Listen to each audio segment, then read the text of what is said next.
Olá, estudantes da Escola Municipal Caio Libno Soares. Estamos voltando aí com conversas matemáticas com o módulo 27, pessoal do ensino médio. Na verdade, esse módulo a gente vai trazer, né, uma continuidade aí, né, de um outro módulo que nós já tratamos com vocês. Vamos falar um pouquinho novamente, né, fazer uma revisão. E estamos aí, o professor Heitor aí, para tratar um pouquinho das funções, né, Heitor? Isso aí, Rodrigo. Prazer estar aqui, muito obrigado. Vamos falar um pouquinho desse material para tentar facilitar na resolução para vocês aí, pessoal. Então, vamos começar, gente? A gente começa o material fazendo uma revisão, na verdade, né? Do que a gente trabalhou lá no módulo 12, como o Rodrigo bem colocou no início, tá? Foi um material que a parte teórica, vamos dizer assim, a gente já reviu, tá? Eu sei que algumas pessoas estão entrando aí, talvez não viu o módulo 12, então a gente achou importante colocar essa parte aí também, tá bom? Então, a gente define, primeiramente, o que é uma função de primeiro grau, tá? As funções, primeiramente, são utilizadas para representar várias situações do nosso cotidiano, que envolvem valores constantes e variáveis, sempre colocando um valor em função de outro. A gente vai começar a entender isso. O que é uma coisa depender da outra, tá bom? O que é uma coisa ser constante através da outra, uma coisa variar enquanto a outra varia, enfim, tá? Por exemplo, uma coisa bem corriqueira no nosso dia a dia é o abastecer um carro no posto de gasolina, tá? Uma situação bem simples aí. O preço a ser pago vai depender da quantidade de litros de combustível colocado no tanque. Ou seja, quanto mais gasolina você coloca, maior vai ser o valor que você vai pagar, tá bom? Uma coisa depende da outra. Matematicamente, definimos função de primeiro grau da seguinte forma: y, ou f de x, é igual a um a, que é uma constante, vezes o valor de x, mais b, tá? Onde a e b são números reais, e o a não pode ser igual a zero, tá? A pessoa que está, o termo que está acompanhando o valor de x não pode ser igual a zero. O termo b pode ser igual a zero? Pode. Algumas vezes vai ser, tá bom? Esse modelo de função contribui na elaboração e resolução de problemas do nosso cotidiano, tá? Então, o nosso material, a gente quer dar alguns exemplos, a gente vai fazer, vocês vão ver aí, onde que nós, no nosso dia a dia, situações simples, a gente vê função aí, consegue modelar esses problemas, tá? Aí a gente Beleza. coloca uma revisãozinha de gráfico aí, tá? Esse mapa conceitual aí. Gráfico primeiro grau. Como que faz para construir um gráfico, tá? Escolher os valores da variável x. Então, a gente faz uma tabelinha. A gente coloca para x igual a zero. Nossa função, por exemplo, é f de x igual a 2 vezes x menos 1. A gente substitui lá. Para x igual a zero, vai ficar como? 2 vezes 0 menos 1. Ou seja, x igual a zero, o y correspondente é menos 1. Para x igual a 1, o y correspondente vai ser 1. Por quê? Porque 2 vezes 1 menos 1 é igual a 1. Enfim, marca esses 3 pontos, tá? Depois, o que a gente faz? A gente vai no plano cartesiano, como a gente já fez algumas vezes aí, marca esses 10 pontos ali e passa uma reta ligando esses 3 pontos. E a gente constrói o gráfico. É um modelo assim, a gente está fazendo um passo a passo, tá bom? E a gente tem algumas definições, o que é uma função crescente, o que é uma função decrescente, tá? Pode passar o slide, Rodrigo? Vou falar um pouquinho sobre isso no próximo. Bacana. Então, ó, como vimos no material 12, a função de primeiro grau pode ser representada por uma reta, tá? Com as seguintes características. Aí, novamente, a gente define algebricamente o que é uma função, e a gente coloca algumas imposições. Ah, quando o valor da constante A é maior que zero, o que vai acontecer com o nosso gráfico? Ele vai ser crescente, tá? A nossa função é uma função crescente. A gente consegue ver isso só olhando para o valor de A, tá bom? O valor de A, lembrando, é aquela constante que está multiplicando x, tá? Ah, quando A é negativo, o que vai acontecer com a nossa função? Ela vai ser uma função decrescente, tá? E lembrando, lá no material 12, eu me lembro até que o Rodrigo falou isso, o ângulo A formado com a reta e com o eixo X será agudo quando A for maior que zero. E ele vai ser obtuso, tá? Maior que 90 graus quando A for menor que zero. Então, isso aí são algumas características geométricas da nossa reta. Qual que é o ângulo que ele faz com o eixo X? Tá bom? É isso que a gente está querendo dizer, como o Rodrigo acabou de desenhar aí, muito bem. Tá? Outra característica que a gente já viu, na construção de um gráfico da função do primeiro grau, basta indicar apenas dois valores para x, pois o gráfico é uma reta, formada no mínimo por dois pontos. Então, a gente lembra aquele conceito matemático bem simples. Como a gente constrói uma reta? O que a gente precisa para construir uma reta? Apenas dois pontos, tá? Então, como a gente sabe que um gráfico de função do primeiro grau é uma reta, então você precisa apenas de dois pontos ali daquela função para você construir o gráfico dela. Tá bom? Apenas um ponto corta no eixo X, né? Lembrando, aquele ponto que corta o nosso eixo X, a gente chama ele de raiz, tá bom? E lembrando que também apenas um ponto corta no nosso eixo Y, que é quem é esse valor? É o valor de B. Quem que é B? Olha lá na lei de formação da nossa função. É aquela constante que fica isolada lá, né? A vezes X mais B, tá? Então, esse valor de B vai ser aonde que vai ser nossa função, nossa reta, vai cortar o eixo Y, tá? Como vocês podem ver, a gente tem um exemplo aí, né? Uma função, nesse caso, a gente tem o valor de A aí negativo, tá? Uma função decrescente, tá? A gente pode ver pelo ângulo aí, como o Rodrigo colocou lá, né? O ângulo que forma com o eixo X, tá bom? Enfim, seria um exemplo aí de uma função genérica no caso, tá? E o que a gente veio fazer aqui? A gente veio mostrar algumas aplicações e exemplos importantes de estudo relacionados à função de primeiro grau, ok? Bora lá, né, gente? Então, é sempre importante a gente lembrar que quando você quer tratar com situações onde tem modelos matemáticos, onde você pode representá-los através de uma função, é importante a gente ter sempre em mente a ideia geral da função, né, do primeiro grau, né, ou função afim, né, tá? Que é o termo que geralmente a gente pode usar também para definir essa função. Então, sempre que você identifica o A e o B, você consegue descrever a lei matemática da função. Em alguns livros aí, né, você também pode chamar isso de f de x, né? Ou seja, o y depende do x, então está em função de x. Aqui tem um exemplo que vai usar isso. O A e o B, como o Heitor falou bem lá, o A, ele geralmente está relacionado com uma variação, ele é uma taxa. E o B é um valor fixo, tá? Do gráfico lá, ou da função que você define. Esse exemplo aqui é legal para isso, ó. Um motorista de táxi, ele cobra R$ 3,50 de bandeirada lá, valor fixo, tá vendo? Aqui acabou, então, de falar quem é o B. O B é o valor fixo. Porém, tem o valor que é variante, ó. É uma taxa.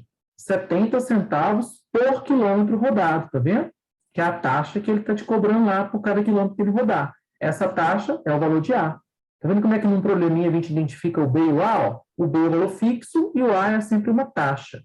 E aí, ele quer saber aqui o seguinte, ó.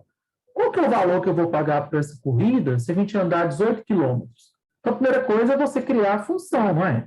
Ó, já sei quem é o B, já sei quem é o A, então a minha função vai ser y igual a 0,70 vezes x. X vai ser o quê? A quantidade de quilômetros, então você pode falar que x é a quilometragem, e o valor que você vai pagar é o y, né? Tá? Mais o valor de B, que é o valor fixo, que é 3,50. Então, eu entrei no táxi, eu já estou pagando 3,50. À medida que eu vou andando, o taxímetro vai me cobrando 70 centavos por cada quilômetro que eu rodar. Tá? Esse aqui é um modelo, tá, gente? Então, você pode também representar isso como f de x, tá vendo? Ó, f de x igual a 0,70 vezes x mais 3,50. Então, vamos calcular. Qual que é o valor que eu vou pagar, então, se eu percorrer 18 quilômetros? 18 quilômetros não é a distância que eu vou andar? Ele não é o x? Então, é só a gente raciocinar. Se é 70 centavos por quilômetro rodado, por quilômetro é multiplicar, né? Por isso que ele fez aqui, ó, 0,70 vezes 18 mais 3,50. Observe uma coisa aqui, ó, dentro do parênteses tem a letrinha x, tá vendo? Tá indicando aqui, ó, quem que entrou dentro do lugar de x, ó, o 18, né? Então, aqui, ó, apareceu o 18 aqui, multiplicando, multiplica aqui, faz essa multiplicaçãozinha, dá 12,60, mais 3,50, que é o valor fixo, ao todo, R$ 16,10. Ou seja, se você rodar 18 quilômetros, significa que você vai pagar R$ 16,10. Isso aqui, então, é uma relação entre distância e valor a pagar. Então, aqui embaixo tem o gráfico, né, dessa função. Ó. O y é o valor que você paga e o x é a distância. Observa que esse gráfico, ó, ele está começando no 3,50, tá vendo? Ó? Então, aqui nesse pontinho aqui de encontro, é o 3,50, que é o valor de B, né? E aqui a reta é crescente, ó, porque o valor de A é positivo, como o Heitor explicou bem lá, ó, o A é maior que zero, então, à medida que você vai andando mais, você vai pagando mais, ok? Beleza, Rodrigo, isso aí, bacana demais. O exemplo 2, eu vou falar um pouquinho dele agora, é o preço de venda de um livro é de R$ 25,00 a unidade, tá? Só que é o seguinte, sabendo que o custo de cada livro corresponde a um valor fixo de R$ 4,00 mais R$ 6,00 por unidade, tá? Então, você vende a 25, só que para você produzir, tá? Quando você tem o custo desse livro, é um valor fixo de 4 mais R$ 6,00 a unidade, ok? Aí, o que a gente vai fazer? Construir uma função capaz de determinar o lucro líquido, valor descontado das despesas, tá?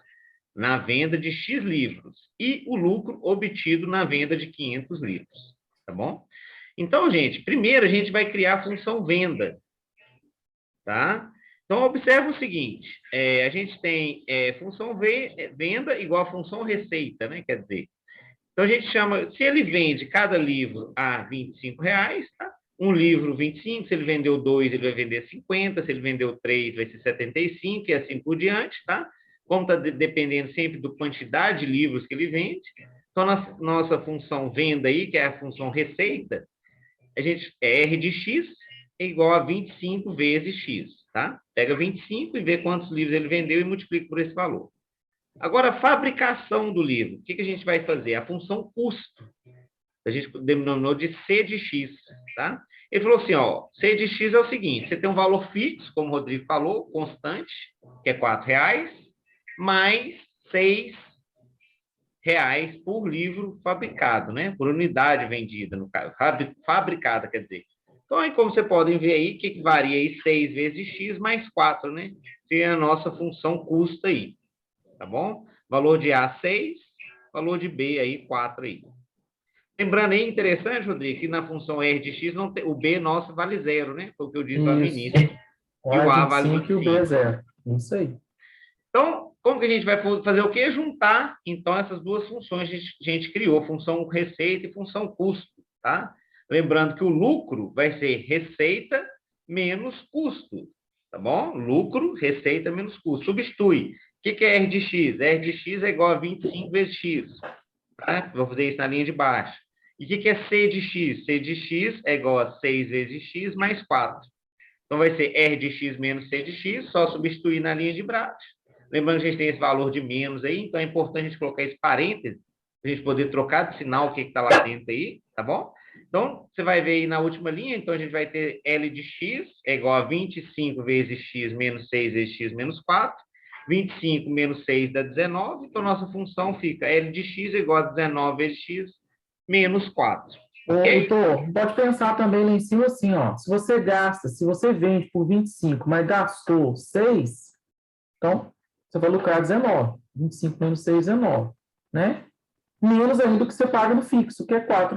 Então, por isso que é aí, 19 menos Exatamente. X menos 4. Também é um raciocínio que pode ser feito aí. Claro. Não, beleza. Então, o que a gente vai fazer agora? Temos a nossa função, vamos usar ela. Vamos agora, então, usando aí L de X é igual a 19 vezes X menos 4. Lembrando, o que é X, professor? X é a quantidade de livro vendido, tá, gente? Não pode esquecer disso.